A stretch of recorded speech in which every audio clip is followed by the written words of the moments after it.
Yo YouTube, what you saying? Sluggy Beats here, back with a quick little video to help you master your beats, to increase those beat sales, make those rappers' ears perk up when they're hearing your beats. So first of all, what is mastering? Mastering is basically the final step of getting your music ready for distribution. In terms of mastering a beat, it's a very basic level, like you really not fully mastering a song in the way that you would master the final version with the vocals on, like the version that would actually go on a CD or on streaming services. Now basically when mastering, we're looking to remove any little mistakes that have been made in the mix, or just add a little bit of nice saturation when talking in terms of a song. But with a beat, it's just a really simple level, getting it nice and loud, maybe increasing some lows or some highs just to add a little bit of sauce, or maybe even a little bit of saturation if you want to add a little something exciting.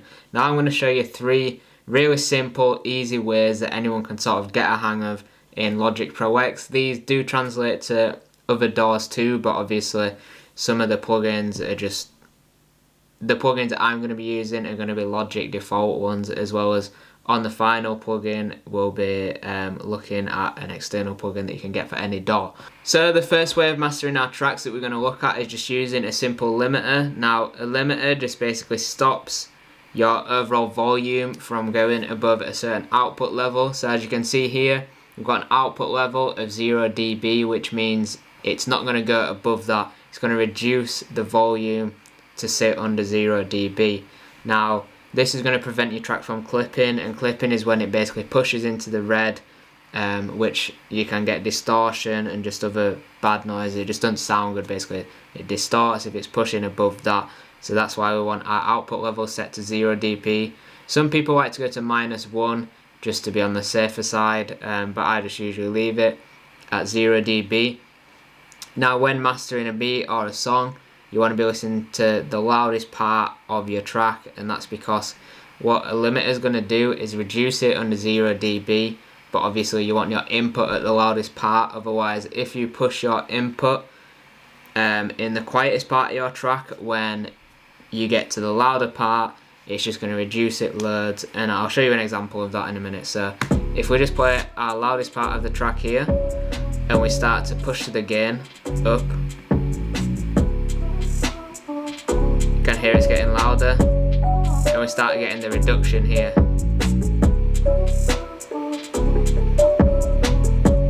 So I usually don't like to go above 4 dB of reduction. It can depend on, you know, track to track, like things change.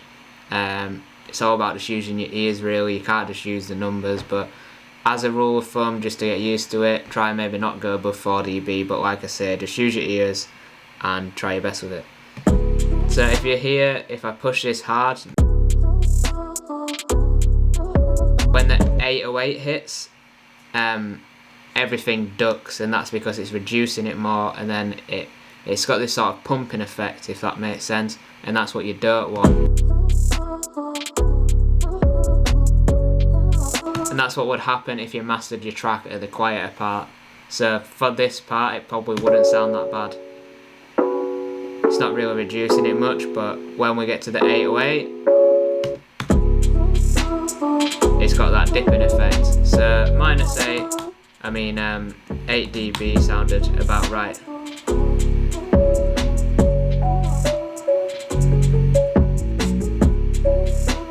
So yeah, that's that with the limiter. When mastering your beats, you don't really want to be pushing it to the maximum anyway. You just want to be making sure it's nice and loud for the listener so they can hear it clearly. But yeah, you don't want to push it to the limits. If not, the audio engineer recording it later on is going to have trouble with that. Now the second way in Logic Pro X is using phat effects, and this is basically a soft clipper, which, you know, FL Studio's got the very popular soft clipper. This is basically Logic's version of that. Now yours won't look like this when you open it. It'll look slightly different. I don't know. Yeah, I think I can do this.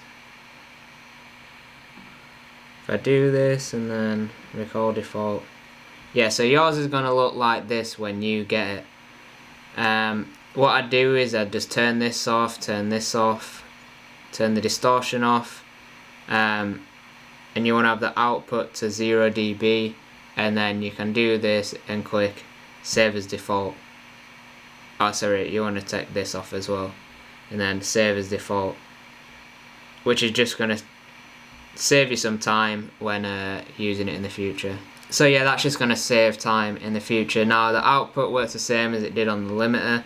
We've got two options here, soft limiter or hard clipping. You can experiment with those. I prefer using phat effects over the limiter a little bit more, just because there's a little bit more you can do to it. So if we start pushing it like this,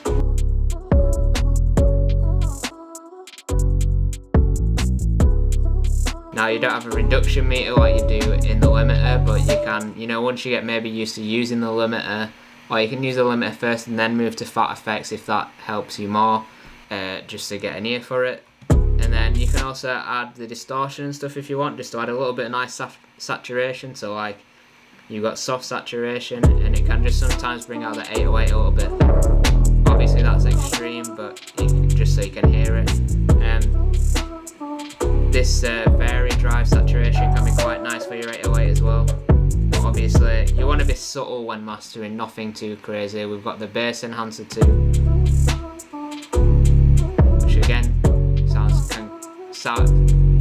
adds a nice bit of, you know, bass, as you can imagine. We've got a compressor if you wanted to experiment with that as well, and lots of things in the phat effects. I won't go too deep into it because it's sort of to your taste, experimental, whatever you're feeling that suits that track. Now my final and most favourite way of mastering beats is using Izoptope Ozone 9. This is a paid plugin. I believe it's like $10 a month off Splice, but this basically does most of the work for you. You can do it yourself if you want by, yeah, you've got the maximizer here, which is basically the limiter. You can add EQs, and this EQ is really great because it's sort of really subtle, and you can listen to these certain frequencies. So if I click solo on this, I can just hear that frequency and what I'm reducing, which is really useful sometimes. Same with this, like you can do it with all, you can just listen to the bass, which is really cool, I think, and it can be really good, like I say, for correcting those mistakes in the mix. If you've got any nasty frequencies, just reducing those a little bit. Now you've got a bunch of presets here as well. I don't tend to use the presets, but you can obviously if you want, they can be quite good. But the thing I use mostly is Mastering Assistant, and this basically is going to analyse your track for you and put in the things that it thinks it needs. You can do something really cool as well, where you load in a track. If you click the reference button, you can load in a track you like. So say you're mastering a drill beat and there's a drill beat you love, and you're like, I'd love for it to have that sort of vibe and dynamic. You can load that drill beat in, and then it'll analyse it to make it sound and, you know, match that sort of saturation, volume and everything like that. Now just for this example, I'm just going to let it analyse it itself. You got an option here for modern, vintage, and you can use choose the intensity of what it's going to do it at, and also whether you're doing it for streaming or CD. I just usually leave it on streaming, because obviously most things is streaming nowadays. Medium intensity.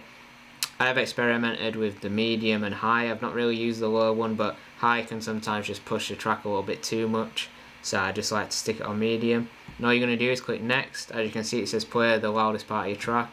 You're just going to play it, and then it's going to analyse the audio for you. Right, so Ozone 9 has analysed our track. It set the limiter for us, but it's called the maximizer in here. Well, there is a separate limiter as well. You got the vintage limiter, but the maximizer is basically the modern version of the limiter. So it's set the ceiling for us at -1, which is the ceiling is the output. We've got a dynamic EQ, which is just removing some of those mistakes. There's also another dynamics, I don't really know, is this like a compressor or something? I believe it's like a multi-band compressor, but it's always got it turned off at first. You can turn it on and sort of hear which you prefer, and then another EQ boost in certain areas. These EQs look really extreme, but it's not actually like adding much or taking away much. and you can then go in and add stuff like exciters if you like. It's always good to have your maximizer at the end if you do add anything in. But yeah, like you can add exciters. This one can be quite nice. Obviously subtle amounts again like usual. You got stuff like analog tape for different, you know, saturation. And yeah, this, like I say, does the most work for you. So if you've got the money, it can be a big time saver on your beats. And yeah, it just makes them sound good.